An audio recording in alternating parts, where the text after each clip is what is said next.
No, aquí está Carlos. Carlos ya está, solo esperamos a Viernes.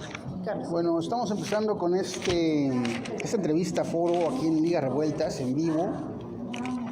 Acabamos de pasar una conferencia de prensa de un grupo de organizaciones sociales llamado Servicio Civil para la Paz, construyendo en colectivos caminos hacia la paz con justicia. Este evento me parece que había tenido también lugar en Chiapas y que ahora llega a Oaxaca. Y bueno, en ese sentido tenemos entrevistas, invitados, invitadas. Y bueno, por favor, si se van presentando ustedes mismos y estamos transmitiendo en vivo. Y pues, mi nombre es Clemencia Correa, soy la directora de Aluna Acompañamiento Psicosocial.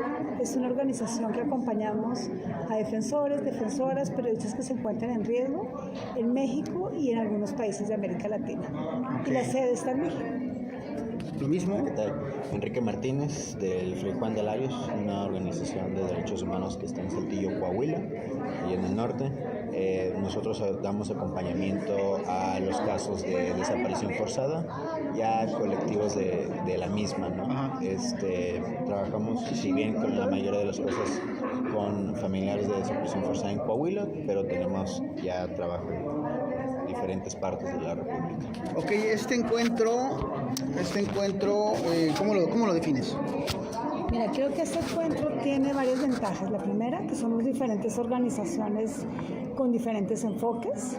Algunos trabajamos acompañando familiares desaparecidos, todo el tema del desplazamiento, toda la situación de periodistas, pero lo importante es que tenemos algo en común: la preocupación de la situación en este momento en México, el agravamiento de la violencia sociopolítica, el agravamiento del contexto macrocriminal, y por eso los impactos que está teniendo hacia las posibilidades de construcción de paz, pero en particular los impactos también frente a las diferentes comunidades y poblaciones.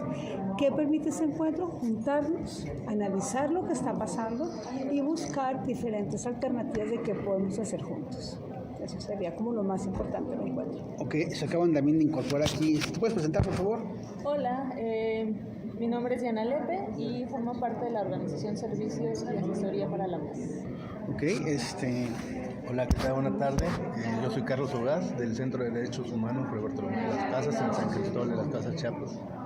Ok, este encuentro es el segundo, o sea, ya se había desarrollado en Chiapas, me dicen, el año pasado. ¿Cuáles fueron las circunstancias? Sí, y mira, yo creo que también es importante contextualizarlo. Este es un proceso que viene más de 5 años, lo venimos organizando entre todos, y hoy día, digamos, este es un marco de un proceso también de largo aliento. También une espacio público en Chiapas, porque ya hemos venido teniendo encuentros internos de procesos de discusión, de talleres, de intercambio de experiencias, también teniendo en cuenta experiencias nacionales principalmente, pero en algunos momentos también con situaciones de Colombia, por ejemplo. Y en Chiapas tuvimos la oportunidad también de estar juntos y ahí presentar las diferentes preocupaciones también que teníamos.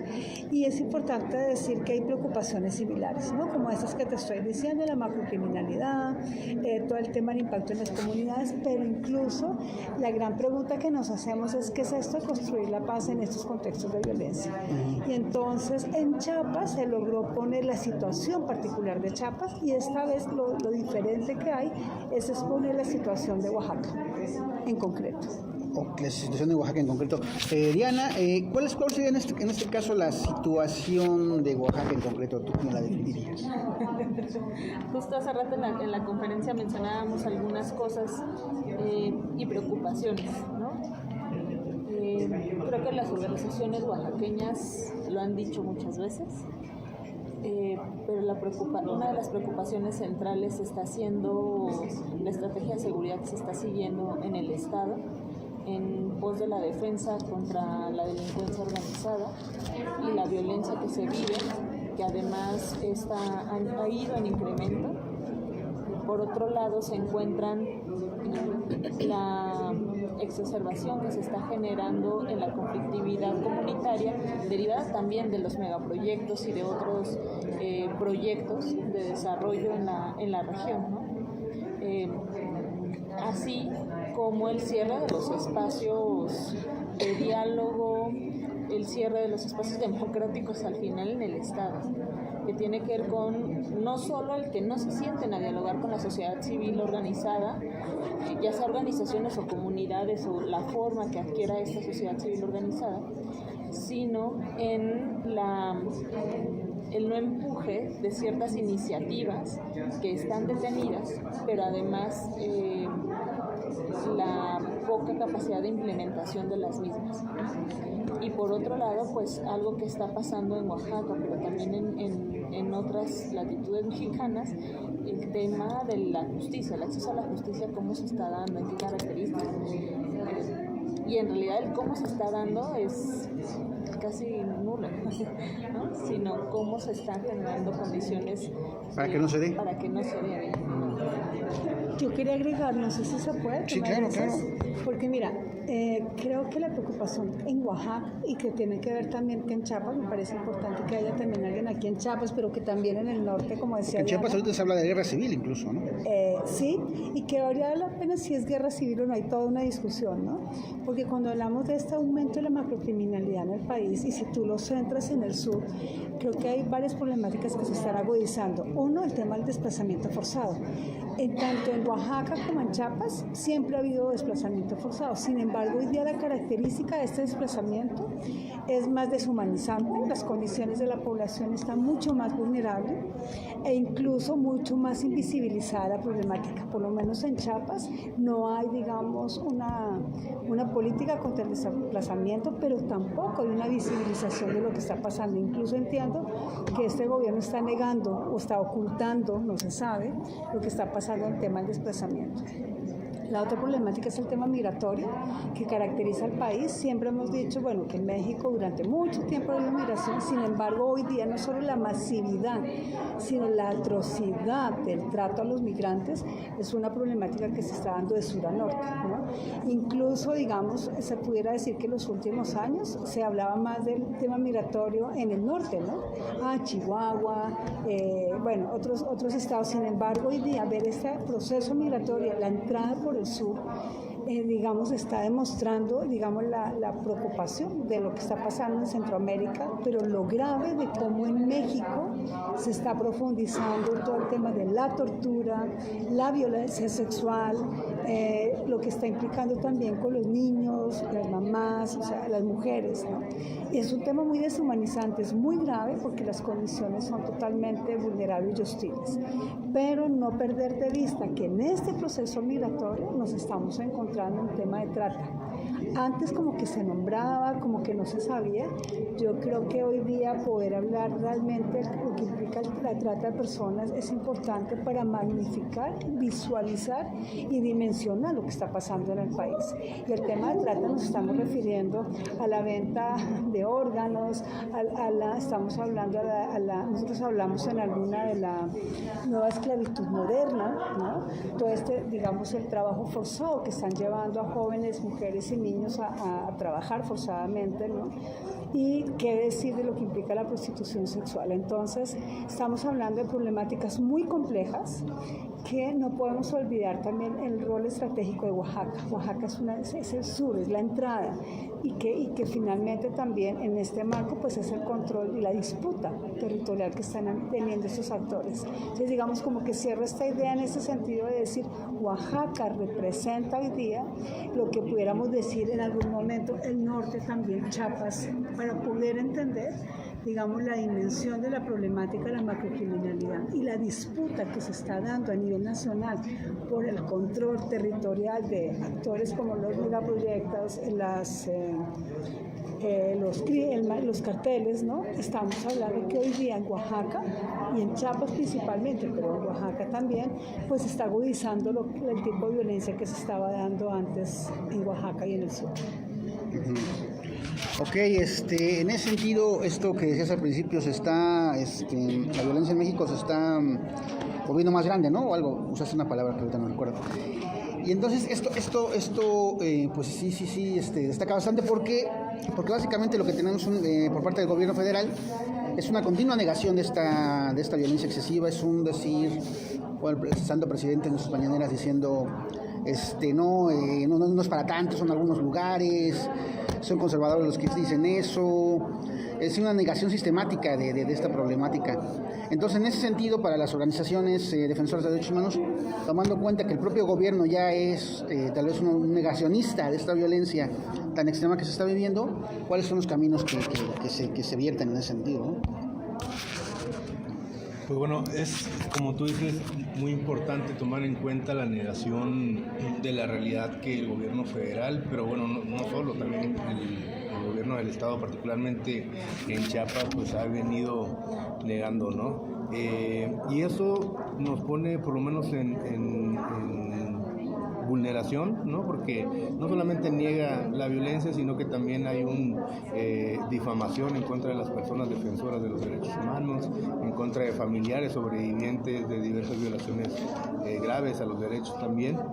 Y pues bueno, y después de eso, no se puede impulsar una política que busque atender las condiciones actuales de violencia, de marginación estructural, si partimos de no reconocer lo que está pasando en los territorios, ¿no? En ese sentido, pues cualquier acción de gobierno pues no va a estar atendiendo de manera integral, a largo plazo, las condiciones de violencia y pues bueno, en ese sentido es muy importante, ¿no? Primero partir del reconocimiento y por ahí creemos también que los diálogos entre los pueblos, entre las comunidades son fundamentales y además, bueno, si invisibilizamos la realidad, tampoco podemos tener una documentación, ¿no? de lo que está sucediendo y tampoco plantearnos esta estrategia, ¿no? ¿Hay una pregunta? Bueno, esto creo que plantean también otros retos específicos que nosotros vamos a encontrar. Por lo menos creo que esta parte de la negación sistémica que encontramos en el Estado, hablando como país, ¿no? Va a incluir y va directamente ligado al tema de impunidad. Entonces, no solo veamos la impunidad como estos elementos de mientras más denuncias tengo que tener más sentencias, sino como un elemento que se da de manera activa. Es decir, la impunidad no es algo que se quede solo en el Poder Judicial, no es algo que se quede solo en los casos específicos reportados, sino también en todos los elementos y todos los actos que te llevan a no poner una denuncia, a que no exista una sentencia, a que no exista justicia. Entonces, creo que esto va a ser uno de los grandes retos que nosotros estamos teniendo. No solo el hecho de la negación, sino la lucha completa contra la impunidad en diferentes contextos. Creo que cada vez más estamos teniendo contextos en los cuales se está desarrollando conflictos internos que podrían llegar a estar siendo calificados incluso como en el derecho penal internacional o en el derecho internacional humanitario como situaciones de guerra, situaciones de conflictos armados no internacionales, ¿no?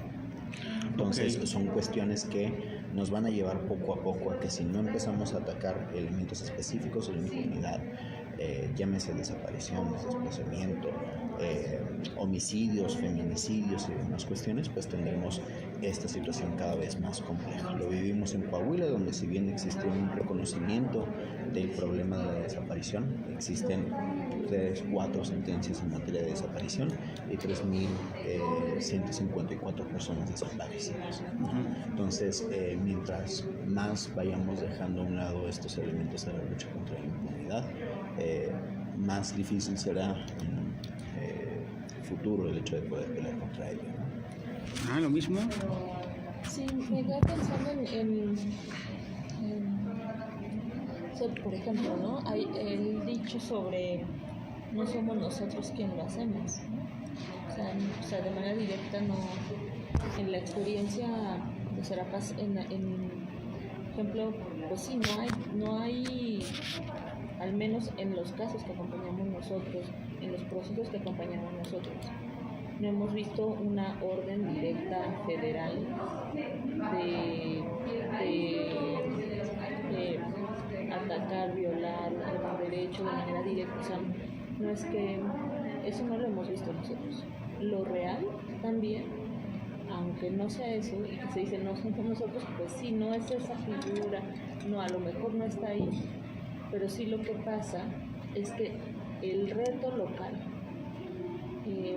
toda la estructura, decía Clem, ¿no? La macrocriminalidad inserta en lo local, en las policías, en autoridades municipales, en propios de la Guardia Nacional, de Ejército, que se posicionan en ciertos lugares y que en el proceso de local se van aliando, ¿no? También, o con el crimen o no, pero que al final violan derechos humanos también, y agreden. Ese reto ahí, o sea, se está dando, y ahí se está viendo, o sea, y sí hay una responsabilidad estatal. Entonces, pues sí, a lo mejor en ese hecho general, no orden directa, pero sí hay una responsabilidad institucional que es no solo es necesario, sino que se tiene que asumir, porque es parte del carácter.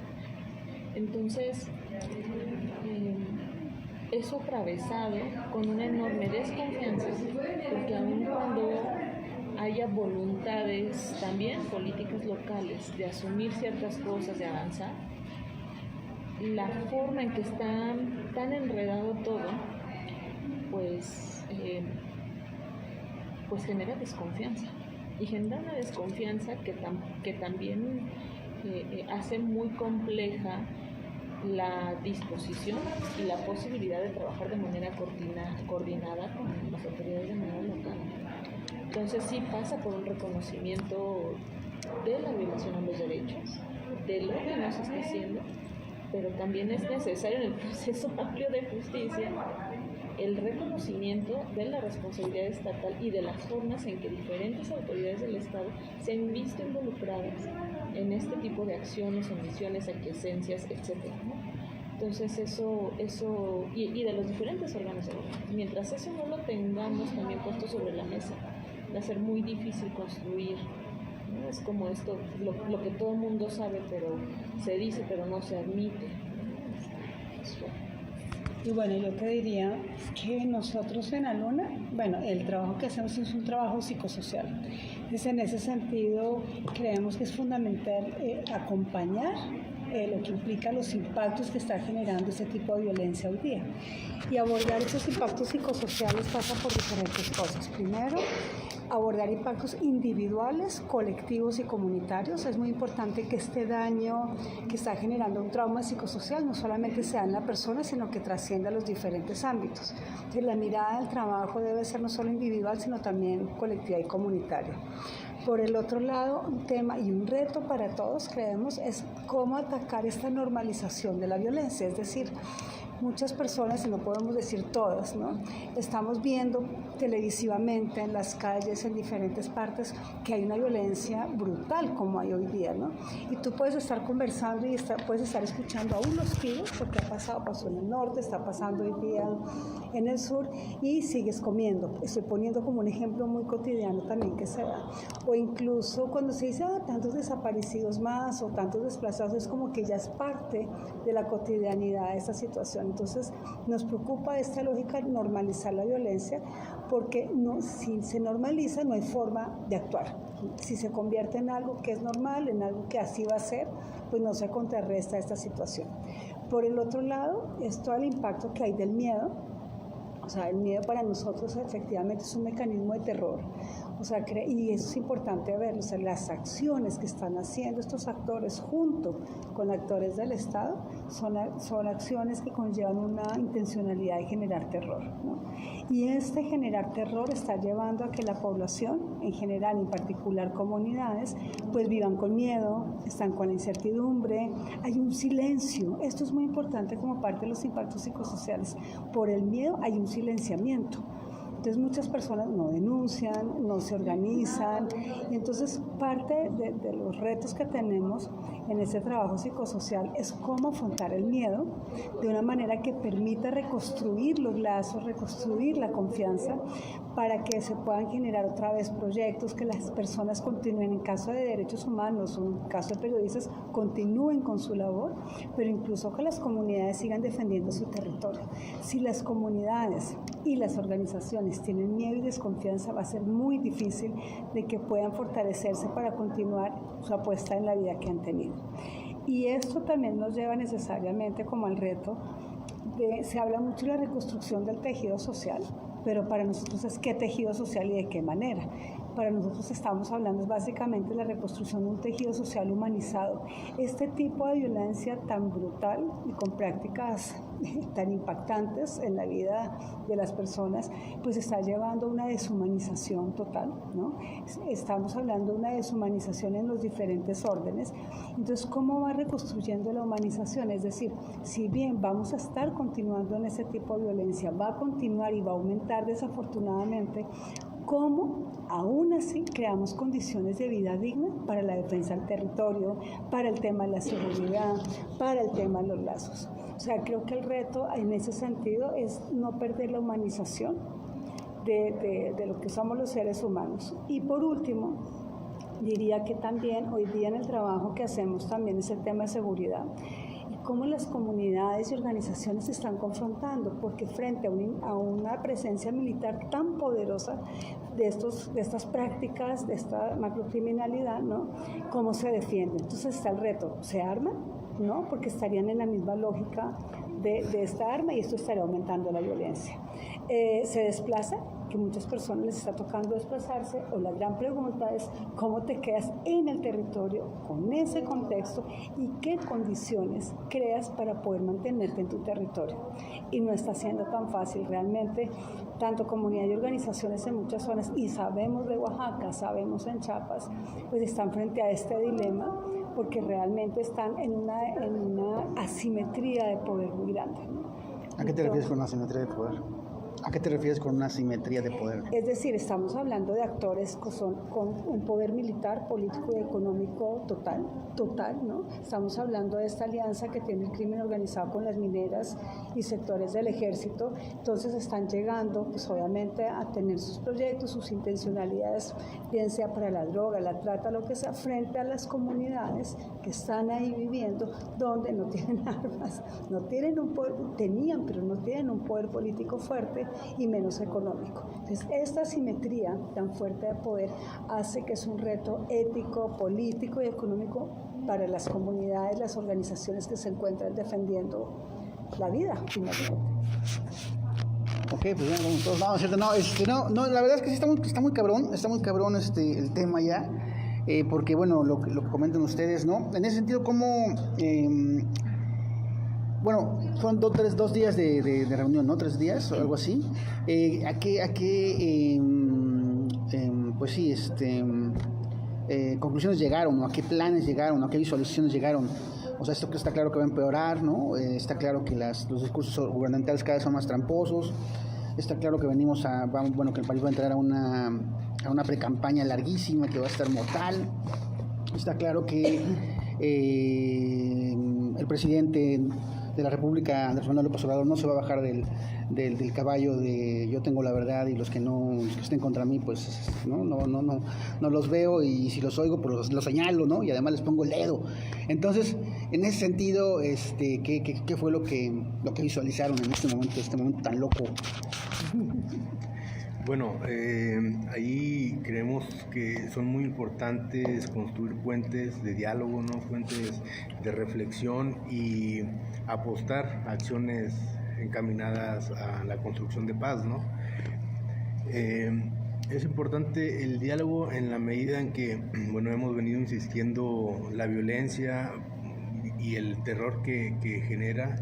Las diversas prácticas de control de población pues van generando también pues estos espacios censurados, ¿no? De autocensura de las poblaciones, de los pueblos, de las comunidades, y pareciera que abrirnos al diálogo, escucharnos entre la población es una cosa muy sencilla. Sin embargo, esta pues ruptura del tejido comunitario, social, pues ha dejado sospechosismo, ¿no? Ha dejado divisiones, ha dejado enconos profundos en las propias comunidades que, pues bueno, parten de manejo de conflictos por parte de actores externos a los propios territorios, ¿no? Llámese delincuencia organizada, ¿no? Llámese personal técnico de programas sociales como Sembrando Vida, por ejemplo, que también impulsan una reconfiguración de los territorios. Entonces, los diálogos, las conversaciones, hablar, sabemos pues que la militarización no es la solución, ¿no? Que en Chiapas, particularmente tras el levantamiento del EZLN, sabemos que la militarización de los territorios trajo una profunda división comunitaria, un control de la población salvaje, graves violaciones a los derechos humanos de la población. Entonces es importante dialogar. Si no queremos la militarización, ¿qué es lo que queremos, no? El tema aquí es que estamos acostumbradas a la representación política, ¿no? Es decir, solamente votar por alguien y que ellos decidan. En ese sentido, pues nuestras vidas son conducidas por estos intereses ajenos, ¿no? Entonces, reconstruir el tejido social ahora tan lastimado por la violencia parte de escucharnos, de abrirnos a los diálogos y reconstruir nuestras vidas a partir de nuestros propios intereses situados en los territorios en los que nos encontramos, ¿no? ¿El ejército es pueblo uniformado? Como dice Preci. Es que creo que tenemos que ser muy cuidadosos con estos términos específicos, ¿no? Cuando vemos la base del ejército nos damos cuenta que sí, en verdad es población que parece que no tuvo de otra que meterse al ejército para sobrevivir, para poder incluso tener algo que comer, ¿no? El gran problema no es ese, no es la base, sino el hecho del tipo de estructura. Bueno, obviamente es la estructura jerárquica del ejército y los círculos de impunidad que se han relacionado en los mismos, ¿no? El hecho de que tengamos ahora una defensa tan férrea del ejército cuando está más que comprobado que han cometido graves violaciones a derechos humanos, no ahora, sino prácticamente toda la historia de su formación, pues da elementos de preocuparnos, ¿no? El hecho de que Fuerzas Armadas puedan tener tanto poder, no quiero decir que sea una alarma, pero sí que en cierto nivel de preocupación, sobre todo cuando ya en el plano constitucional obliga a que tengamos que ir quitando poco a poco de las fuerzas de seguridad pública al ejército. El gran problema es que seguimos confiando y seguimos teniendo tanto interés y tanto seguimiento en el ejército que toda la parte de las policías civiles se están olvidando. Y en contraposición, lo que estamos teniendo es que la policía civil está generando cada vez más grupos de reacción específica, ¿no? Más grupos de ataque, más grupos de confrontamiento directo, con un nivel de armamento cada vez mayor, con otro tipo de conocimientos y tácticas. Lo vivimos en Coahuila, que una vez que entró este tipo de modelo de seguridad, de este tipo que no necesariamente es militar, tenemos que señalarlo, que se conoce como el modelo Coahuila, las desapariciones, ejecuciones extrajudiciales, torturas, masacres aumentaron, ¿no? Entonces creo que tenemos que tomar en cuenta también estos elementos específicos, ¿no? Que hacen que si bien no podemos aún fincarle responsabilidades a gente del ejército de manera individual, creo que sí podemos señalar de manera muy clara y específica cómo la institución viola derechos humanos, cómo la institución está capacitada para el entrenamiento en términos civiles, ¿no? Para la seguridad en términos civiles, sino que más bien es hora de repensar, como estaba diciendo Carlos, el hecho de esta paz, ¿no? Sin una fuerza militar, pero entonces qué tipo de paz vamos a tener, qué tipo de enfrentamiento y confrontación vamos a tener, por lo menos en la parte de la urgencia, que será lo ejemplo de estos momentos, ¿no? Ok, te mencionaste algo sobre la construcción de la paz, sobre que tenemos que estar como ya en la construcción de la paz, más allá como de pidiendo justicia. Ay, no, algo así. No, creo que estoy parafraseando mal, perdón. Pero sí, ¿cómo es esto? O sea, porque, bueno, la gente nos puede ver ahorita después. Y pues ya en Oaxaca, pues la verdad es que sí, ya empiezan a sentirse los estragos. Hace unas semanas una amiga que vive en Jojo me decía que, bueno, ella tiene una actividad en su casa, que no sé cuál es, y que, bueno, que nada, que le hablaron a nombre del cartel Jalisco Nueva Generación y le pidieron dinero y le dijeron que, pues, que no, que si no pagaban, no sé qué. Entonces ella, pues, se dio la tarea, pues, de tratar de construir cómo reaccionar en ese momento, ¿no? O sea, qué era lo más ideal o qué era lo más necesario o qué era lo más indispensable de hacer en ese momento sin que su seguridad se viera aún más en riesgo, en fin. A lo que voy es cómo esta construcción de paz también puede pasar también porque la gente, en específico en Oaxaca, en la ciudad o en el estado, empecemos también a visualizar los métodos que tenemos o las opciones que tenemos en caso de que esta criminalidad absoluta y reinante y a prueba de todo y sobre todo con la absoluta impunidad pues llegue a nuestras puertas, nos toca la puerta, o no sé en ese sentido cómo lo es. Sí, primero mencioné que cuando hablamos de esta paz, no es la paz aquella a la que vamos a llegar y entonces cuando lleguemos a ese punto todo será bueno, no habrá violencia, todos estaremos felices, ¿no? Sino la paz de la que hablamos, si bien tiene un componente de un sueño, de una mejor posibilidad, cuando hablamos de construcción de paz nos referimos a aquella que podemos ir haciendo posible hoy, ¿no?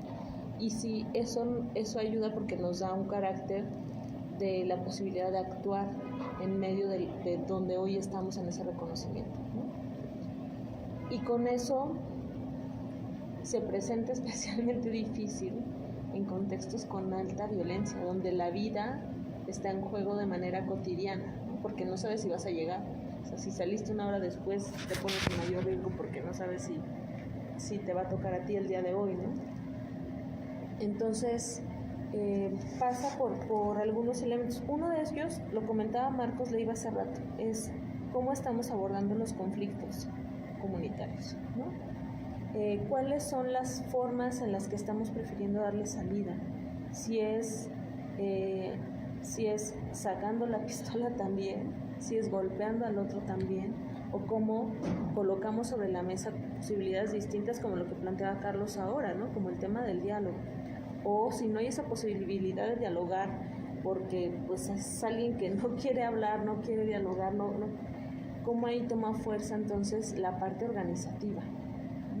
Y toma mucha fuerza la parte organizativa, porque entonces ya no solo estamos hablando de yo la persona única a la que le llegó la llamada de extorsión, sino cómo eso se empieza a compartir con los otros para saber si nos está pasando aquí y entonces cómo juntos podemos crear posibilidades. Es decir, no es la misma fuerza la de una persona, una familia sola, que la de varias que pueden hermanarse, ¿no? Y que lo planteaba Clemencia en torno a la parte de la diferencia de poder, ¿no? O sea, estos elementos nos ayudan a eso. Entonces, ¿cómo se puede ir construyendo la paz de manera conjunta? O sea, ahí hay un gran paso. Sé que hay desconfianzas, ¿no? Porque de repente uno en medio, por ejemplo, en las ciudades, ya no sabes quién es tu vecino, no le conoces, ya no le saludas, ya no... Pero es importante regresar a cuidar primero las relaciones que tenemos y a reconstruir esas relaciones en medio de ese cuidado que hay que tener. Las desconfianzas son muchas también en comunidades, en lugares donde ya ha permeado tanto la violencia, la desconfianza es brutal. Y hablar con el otro parece un sinsentido.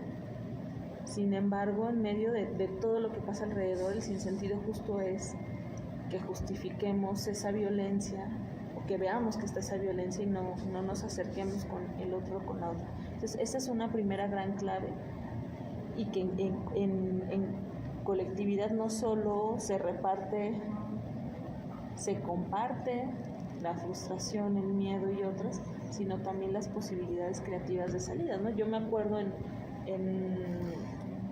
hace varios años, cuando salió todo el tema de la guerra contra el narco, por ejemplo, en la zona de la sierra de Acapulco, parte de ese compartir, o sea, no podían salir, la gente no podía salir de manera cotidiana, había toque de queda y demás, pero platicando, dialogando, empezaron a generar claves entre ellas, desde temas de sonidos, desde temas, o sea, que les permitían saber cuándo era importante que todos salieran a la calle para evitar la entrada de otras y otros, ¿no?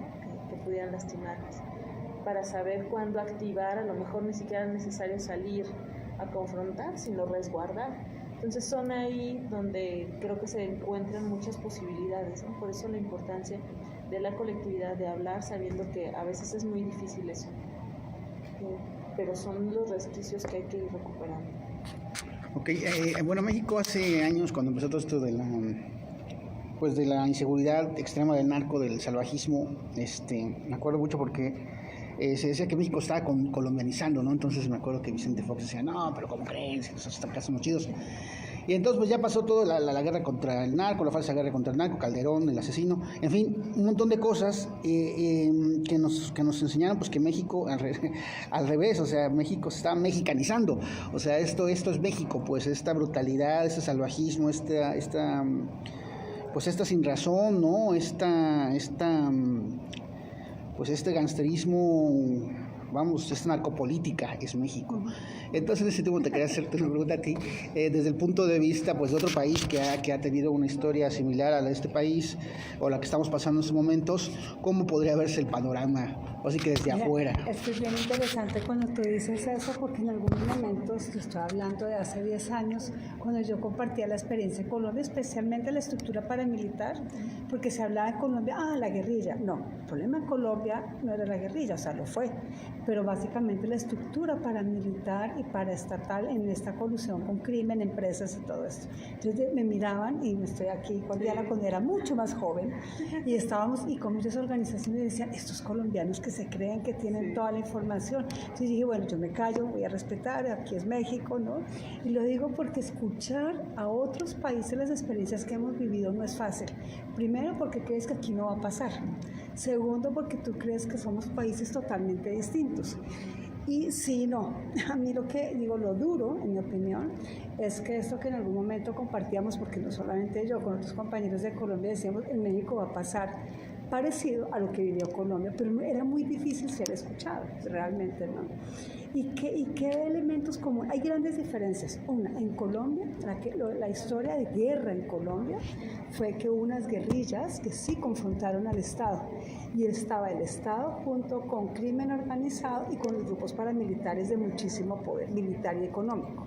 Eso es una gran diferencia, porque esta contraposición, estamos hablando de una guerra de dos actores armados con intereses similares, que es el control político y económico de un país. ¿Qué veo diferente en México?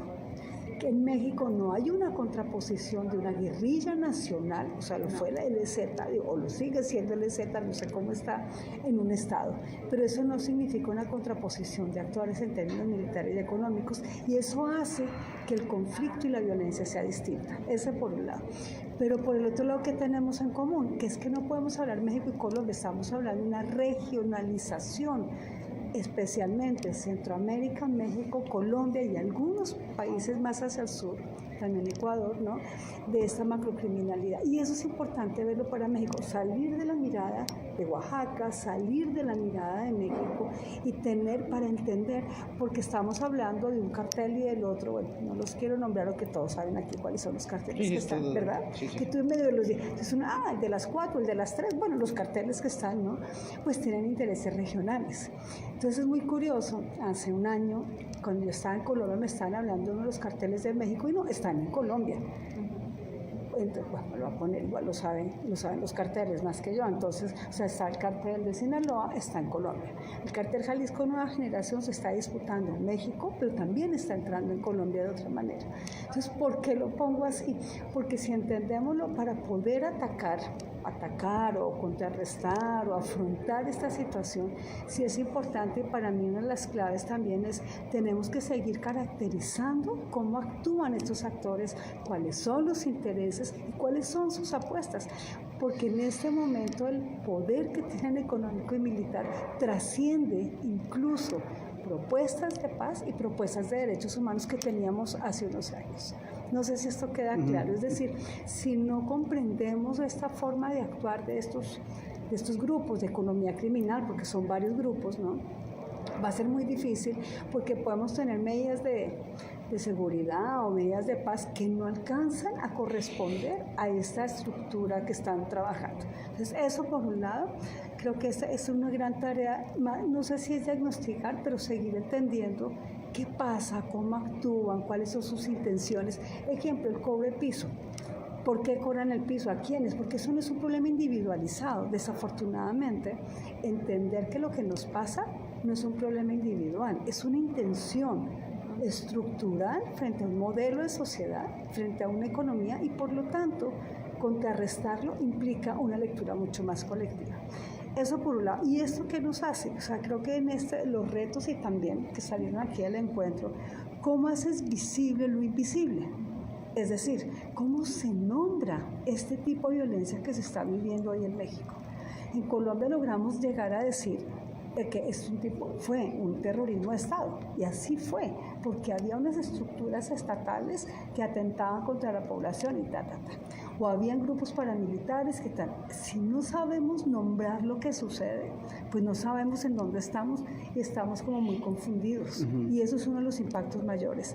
Entonces, sí es un ejercicio y una responsabilidad, para mí es el segundo punto, que nos implica las organizaciones de derechos humanos, de paso, yo no sé cuántas organizaciones, ¿no?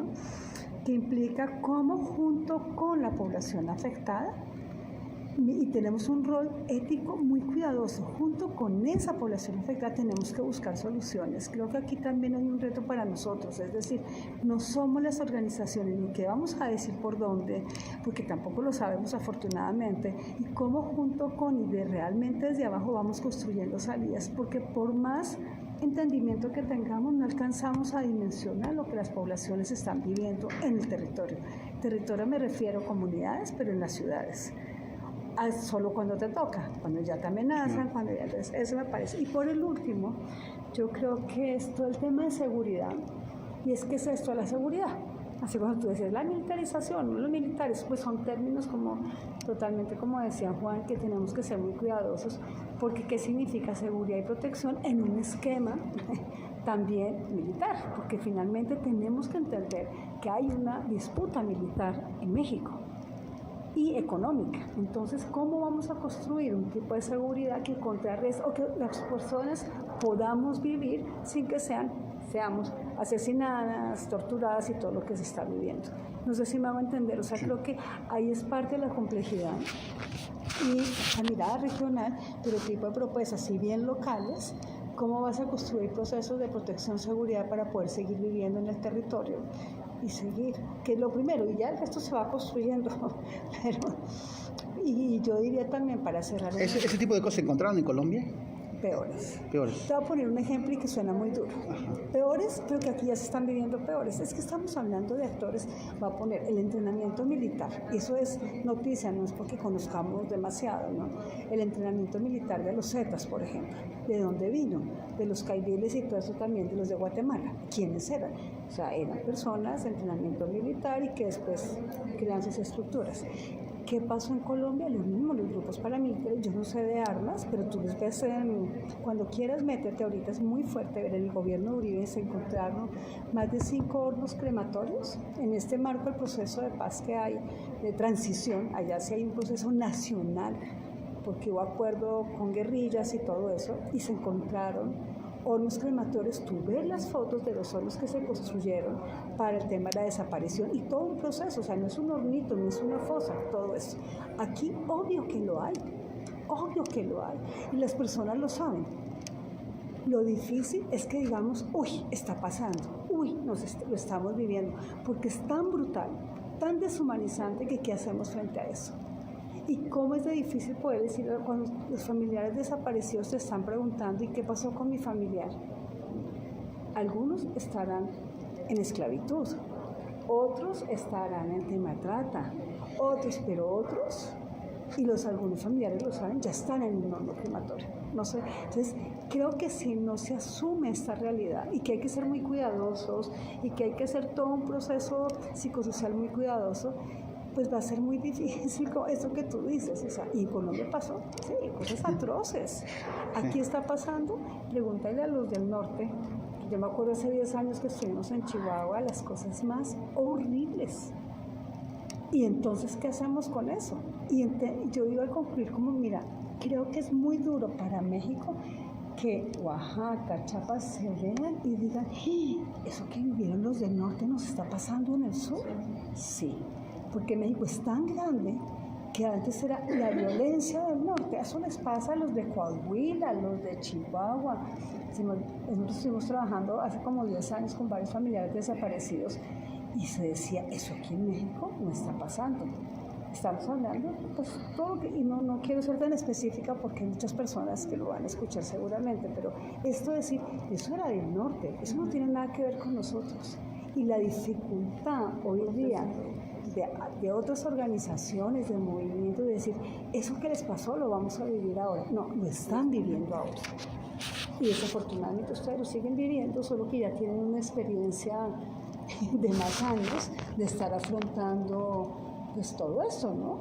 Pero al principio tampoco, hace 15 años entender la brutalidad de la desaparición, estoy calculando, tampoco era tan fácil, hasta que ya, y lo fueron asumiendo. Y hoy tienen experiencia, pero sigue pasando. Aquí en el sur es más difícil, tienen experiencia en otro tipo de violencia, en otras formas de afrontarlo, pero no en la brutalidad y en la deshumanización y en el cinismo con que se está asesinando, desapareciendo y todo lo que está pasando. Entonces creo que eso es parte también de los retos de este encuentro de Servicio Civil para la Paz, que pasa por eso, ¿no? O sea, cómo caracterizar, cómo entender, cómo hacer ver a nivel estatal, nacional, internacional. O sea, esto no es un problema local, no es de unas cuantas personas, esto es estamos hablando incluso de crisis humanitaria a nivel nacional en México. Y por eso estamos aquí, organizaciones del norte, del centro y del sur, para poder decir, esto está pasando. Si no se reconoce el problema, no lo puedes atender. Sí, y ahí en eso que plantea Clemencia, reconocer que también parte de las diferencias está, y que creo que es una potencialidad y también es un riesgo. O sea, que en el sur hay una tradición organizativa tan rica, tan fuerte. Histórica. Sí, claro, que en el norte hace mucho tiempo que se perdió, ¿no? Que fue distinta, que se fue perdiendo, y que acá en el sur como que se mantenía muy viva. Y entonces, claro, cuando decimos, o sea, lo colectivo es esencial, es porque eso ha permitido procesos de vida amplios en esta parte del país, pero que también eso está siendo utilizado. O sea, en medio de todo el desastre, eso está siendo usado para cerrar filas, para cerrar puertas, para establecerse de una manera muy profunda en la cultura sí, local, pero también de país. Pues lo único que decía es algo que concluíamos en este encuentro, era esta alianza también con los cacicazgos, ¿no? Entonces algo que está, y esas son las diferencias incluso en Colombia tan fuerte aquí en México, pero aquí decíamos, cómo el crimen entra tan fuerte y tan profundo, es porque hay una estructura ya, hay estos cacicazgos de poder, porque no es el crimen solito, eso también era de las conclusiones, ¿no? Es un crimen que está acompañado con estructuras locales de gobierno, con estructuras de poder local, de cacicazgos, entonces no es el crimen afuera, sino incluso que ya está en alianza o cooptados con población también que ya está dentro. Ok, pues ya se tienen que ir aquí también unos invitados, pero una última cosa, y además, bueno, un último comentario que quisieran dar sobre todos estos temas que hemos tratado, pero sobre todo también quisiera preguntarles, pues ahora resulta que los gringos ya nos quieren invadir, pero literal, o sea, ya hay senadores, ya hay ¿no? representantes de las cámaras que dicen que no, que ya, ahora sí, no, ahora sí ya no lo ganamos, está el asunto del fentanilo, y la negación del presidente Obrador de que existe el fentanilo, no, que todos sabemos que sí existe en México y que se produce en México, pero bueno. Entonces ya es una posibilidad real. Trump dijo que bueno, que va a ser el próximo candidato republicano y que una de sus bases es que nos va a invadir y nos va a bombardear. Entonces ya en ese tema, ya entramos ya en ese tema, pues ya, ¿no? Ahora sí ya nos fuimos al meollo de las cosas. ¿Ustedes qué opinan? O sea, ¿cómo finalmente, cómo ven lo que viene, ¿no? ¿Cómo ven, cómo se van a reencontrar ustedes tal vez en un nuevo encuentro del año pasado? Y bueno, en fin, ¿no? Una conclusión final. Sí, pues bueno, a cortísimo plazo vienen unas elecciones sangrientas, ¿no? Las elecciones federales. Elecciones federales y también estatales en algunos estados, ¿no? Como Chiapas, particularmente hablando. Y pues bueno, el escenario sin duda es complejo, ¿no? Pero también esta posibilidad organizativa, esta energía de los pueblos, de las organizaciones, de los colectivos, que pues está fortalecido con el paso de los años en el sureste, pues ha sido muy fructífero, ¿no? Entonces ahí creo que es importante también poner como la esperanza, como poner la energía y decir eso, ¿no? Que a pesar de toda la oscuridad, a pesar de todos los claros oscuros, la opacidad de tantos grupos armados y tan diversos y del férreo control territorial que llevan a cabo pues estas diversidades de grupos, pues siempre está la energía y la potencia de la organización de los pueblos, ¿no? Entonces creemos, en este sentido hablo como parte del FRAIBA, del Centro de Derechos Humanos Fray Bartolomé de las Casas, que ahí también está nuestra apuesta, ¿no? En el acompañamiento a sus procesos organizativos, en las exigencias de justicia, pero también en nuestra seguir posicionando las graves violaciones a derechos humanos en lógica de memoria histórica, ¿no? En lógica de la guerra contra el insurgente que aún continúa en Chiapas, pero que al voltear un poco a las últimas 3 décadas, pues también sin duda alguna nos pueden dar algunas claves para afrontar lo que actualmente estamos viviendo, ¿no? Y pues bueno, también ser cuidadosas cuando decimos que el Estado mexicano es incapaz, que es un Estado fallido, cuando en la práctica lo que estamos viendo es que es un gobierno totalmente organizado para la criminalidad, ¿no? Esa línea que separa a la delincuencia organizada y al Estado mexicano, pues es prácticamente indivisible, ¿no? Es muy delgada. En ese sentido, pues nosotros creemos que no es un Estado fallido, sino es un Estado muy bien organizado para la violencia y para el encubrimiento, puede ser también. Para la impunidad, para la violencia, ¿no? Y pues bueno, partiendo de ahí, pues creemos que estos discursos de invasiones y también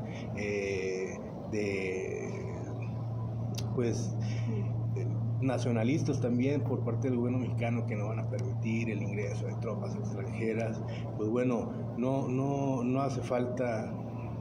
Por décadas, particularmente la DEA, ¿no? Ha estado en territorio mexicano llevando a cabo operaciones encubiertas. El control y la sumisión, aunque en el discurso pareciera totalmente antagónico el gobierno federal frente al gobierno americano, pues bueno, sabemos que es un gobierno totalmente sometido el mexicano al estadounidense, ¿no? Aunque en las mañaneras se diga... se ponga sabroso el presidente. Se ponga sabroso, como dices, pero bueno, digamos que estos discursos, estas retóricas, mucho en lo cotidiano, mucho en los territorios, pues bueno, lo estamos ya viviendo, ¿no? Desafortunadamente. ¿Sí?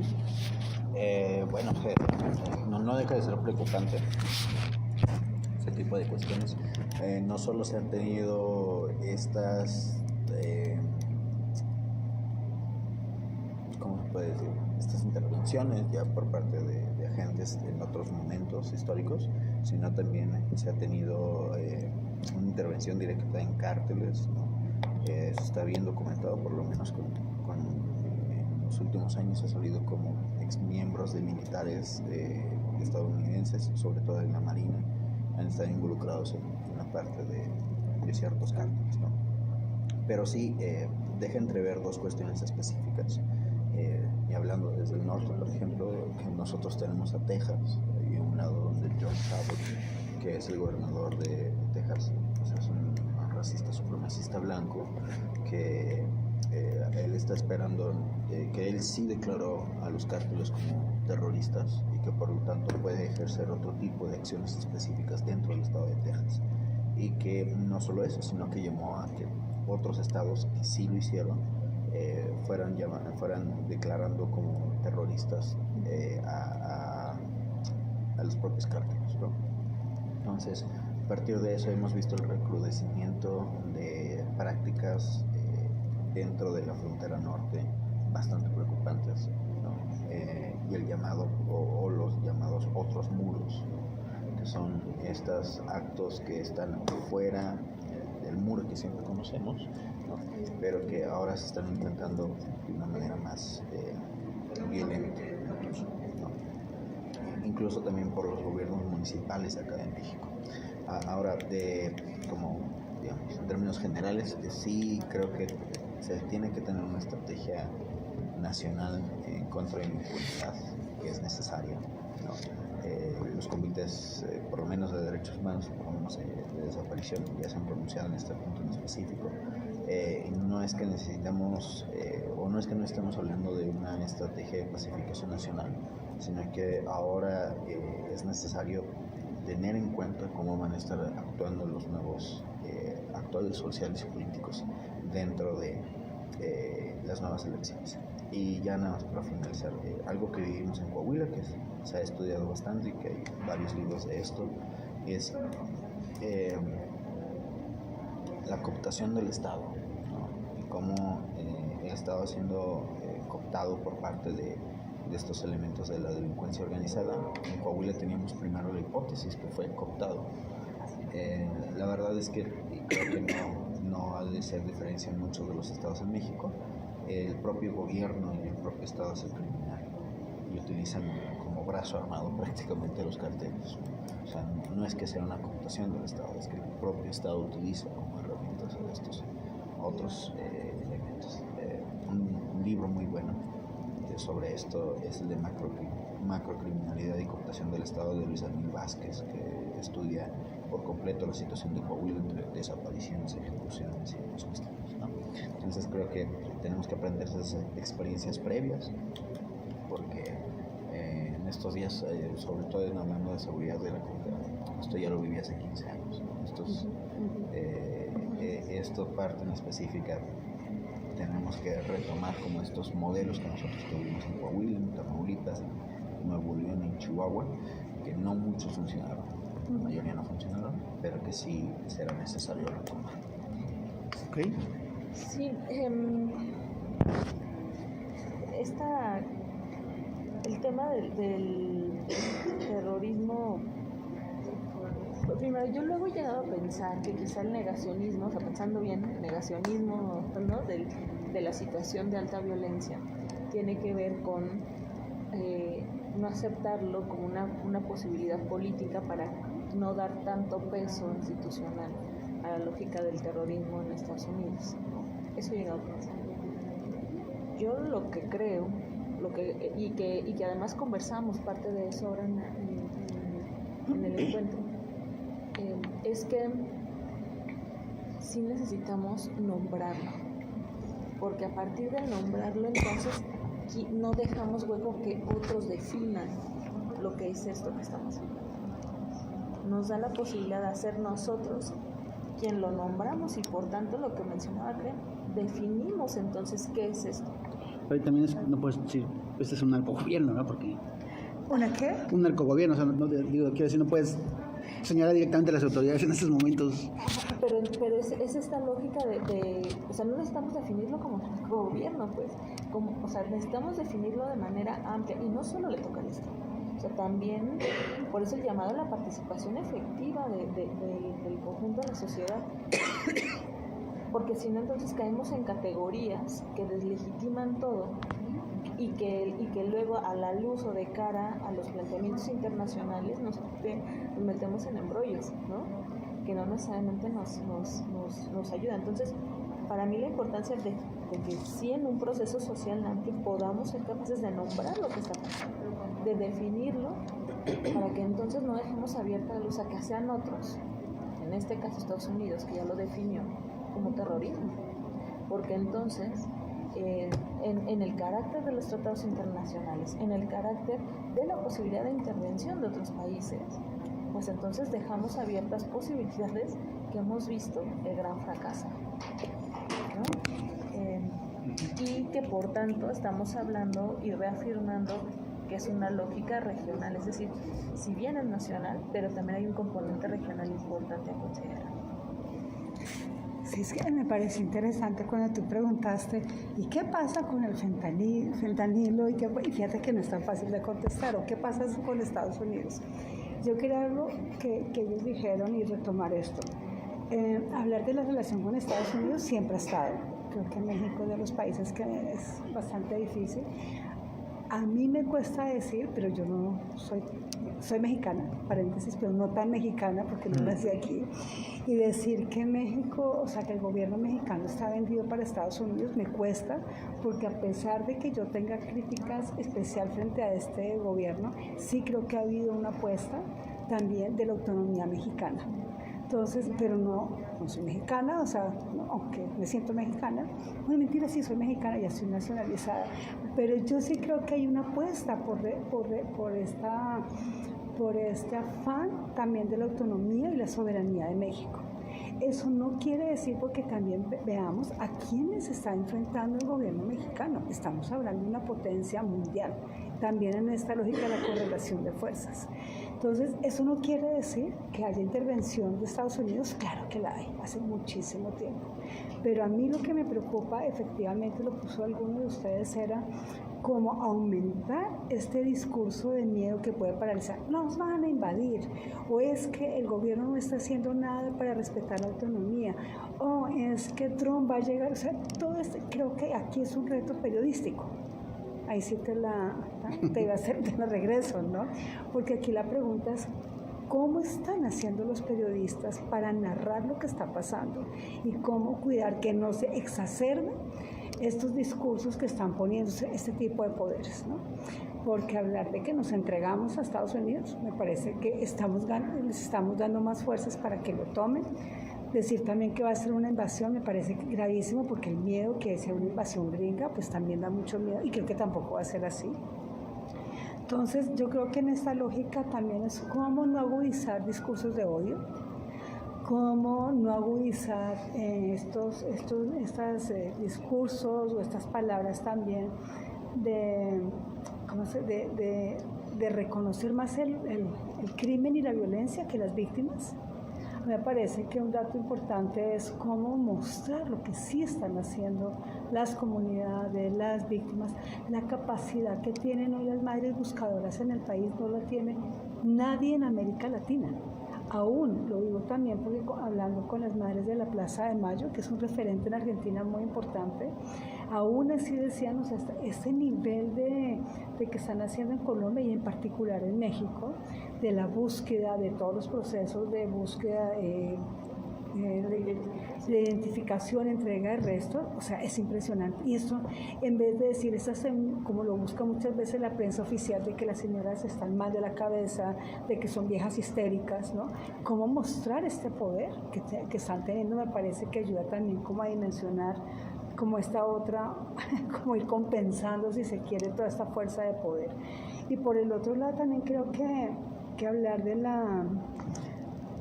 cómo decir sin horrorizar. Creo que es un reto para ustedes muy difícil. Es decir, si están descuartizando cuerpos, sí. La pregunta es, ¿en todos lados? No. ¿A todas las personas? No. ¿En todas las zonas? No. ¿Cómo mostrar para que haya capacidad de reacción y que más bien también el periodismo se convierta en un aliado que permita fortalecer el trabajo que se está haciendo desde abajo. Bueno, y creo que tú lo estás haciendo, no te conozco, pero creo que generar esta discusión también es bueno, ¿no? Es poder mostrar otras formas, y esa es parte también del reto. O sea, ¿tú crees que desde la sociedad civil puede haber una reacción articulada, confrontatoria con este horror que se está viviendo y que permita pues no sé, un transitar hacia la sobrevivencia, digamos? Yo creo que es la apuesta. Y yo creo que lo que no podemos perder es la apuesta. Lo peor que está pasando con este tipo de violencias es que ya no hay esperanza, es que ya perdimos, es que ya no hay nada que hacer. Yo no sé si podamos, porque yo te preguntaría, ¿el periodismo va a tener la capacidad de poner un discurso que contrarreste todo el discurso oficial? No necesariamente, pero sí creo que es la apuesta, que es el horizonte de esperanza que tenemos, y con que haya, nosotros hablábamos en estos días con compañeros colombianos, con que haya, si son 100 comunidades las que están totalmente cooptadas por la violencia, si son 10 que se salvaron, vale la pena seguir apostando por esas 10. Y si son 1000 personas que están con extremos impactos de violencia, le apostamos a que esas 1500, no sé si me va a entender, es decir, la apuesta está en responder, en crear condiciones de dignidad en medio de la violencia. Y yo sí quisiera terminar, ahora sí, es como esta parte de la solidaridad y la humanización. Si no tenemos la capacidad de seguir viendo el afecto, el amor, la solidaridad frente a los migrantes que están pasando y que están en condiciones inhumanas, frente a las madres buscadoras, frente a todo esto que estamos viviendo, y esto lo puede hacer una madre de casa que no hace parte de una organización, la responsabilidad no son de las organizaciones. Yo creo que en este caso somos de varios, o sea, comunidades, organizaciones, o sea, quienes tengamos la capacidad de todavía estar preocupadas por la deshumanización que hay en este país. Entonces, es la apuesta, y si no está esa apuesta, pues ya no hacemos nada. Ok, muchas gracias por esta plática aquí en Liga Revueltas, gracias. Y pues nada, gracias también a Jessica Sánchez Maya, gracias a Consorcio por permitir este acercamiento, y pues nos seguimos viendo.